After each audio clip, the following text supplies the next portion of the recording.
Welcome to Celebrate Aging. Here at Emmanuel Community, that's what we're all about. And we have a most special guest with us today. I'd like to introduce to you the author of this book, Sylvester Donald Singlestad.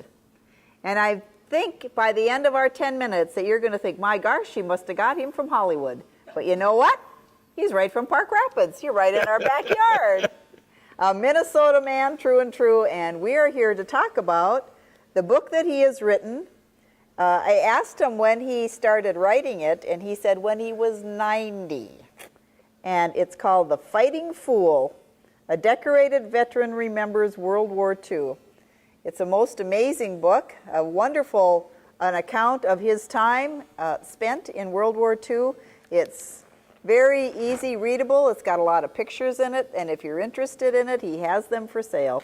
But more than selling them, he wants, and this is what I've heard you say, you correct me if I'm wrong, Sylvester, you want other veterans to remember their stories. Yes, I've got a little caption in the front of there, begging other veterans to tell their story. I've buried too many veterans in my life with their stories that went down in the grave with them. Untold stories. They wouldn't tell them. Mm-hmm. And I think it should be brought out.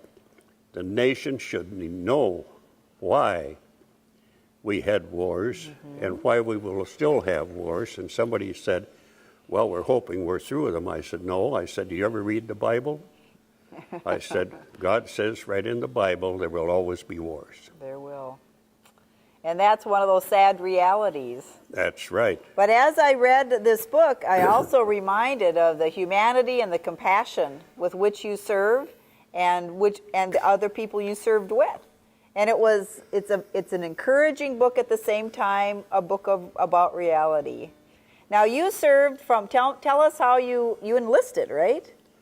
Well, I really was afraid. They said there might be a draft starting. Okay. And my father and I had a little trucking company going at that time. And where was that? Where was your hometown? Waseca, Minnesota at that time. All right. And so we were trucking, and then I got a contract, which I worked out with John Deere and Company. And I said to Dad, I said, you know, if they start that draft, I'll be drafted. You can bet your last dollar. I said, I better get a year over with. I said, they said I can get a year in the National Guard. Well, it didn't happen that way because I went with the National Guard when they enlisted in January, and Pearl Harbor came up. Oh. And I only had about a month and a half left of my time. And so I said, well, can I get out now? And they said, no, you're too good an instructor. So a month and a half more turned into how many years? Well, they gave me credit for 8. 8 years of serving. And you were in the European theater. All the way through. All the way through. I was with the first troops that went to Europe. Okay. We went to Ireland, and we trained over there, and there I was pulled over and put in to help train the first Rangers of the United States. The Rangers. Now, when I was reading, and it's wonderful, you just use regular words, and you're an awfully good storyteller, but you did a lot of scouting for your company, that you would go at night and kind of get a feel of the land and what was ahead of you. It seemed like that was one of the... I think that was just born in me. That was just born in you. I would happen to be a scout. Yes. And I didn't think I made Eagle, but when I came out,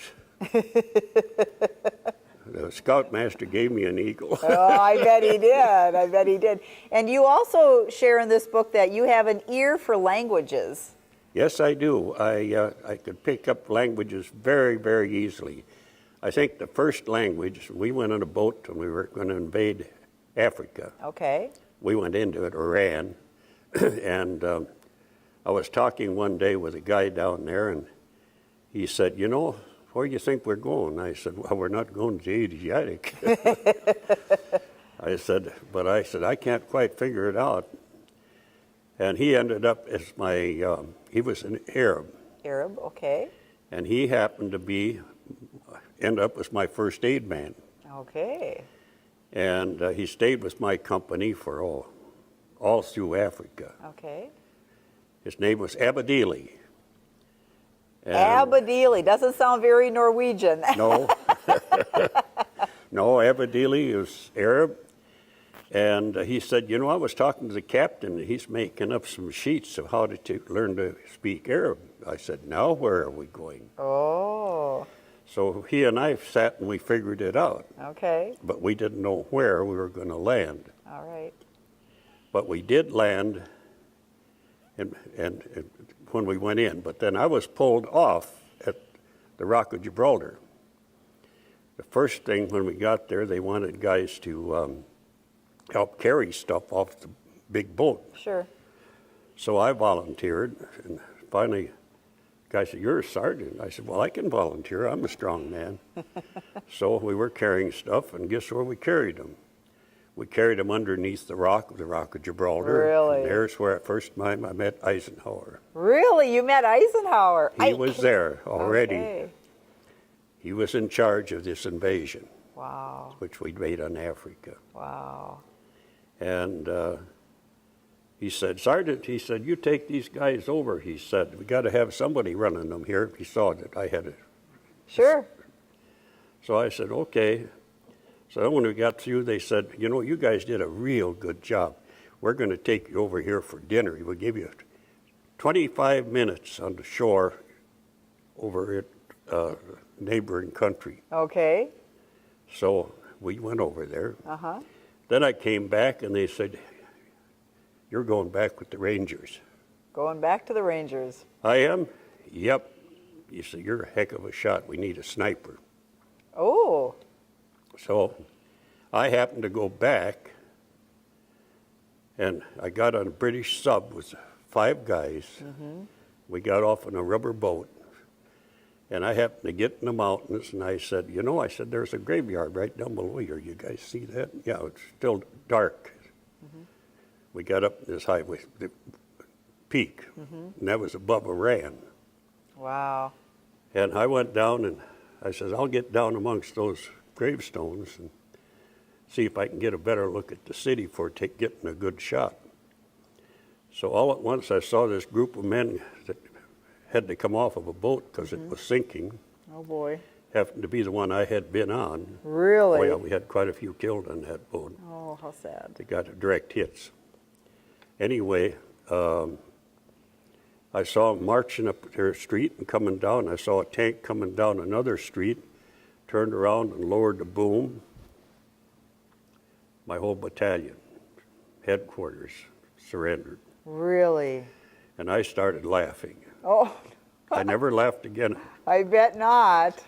I felt something cold back of my neck. And somebody says, Ach tun in German, that's hands up. Oh boy. So I was a prisoner. So that was kind of the start of everything. Lost my good gun. I never did get it back.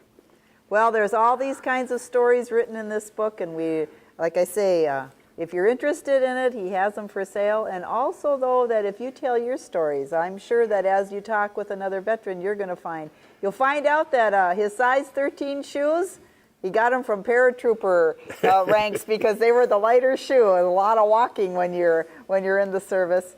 Many, many good things that we want to be remembering, because there have been people, and will continue to have people, to serve in our military and service to not only our country but to the world.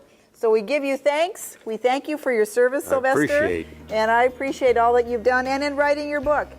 Continue to tell your stories. Your stories are important. They encourage us, they affirm us, and they remind us that indeed we are celebrating life. This is Vicki wishing you the very best.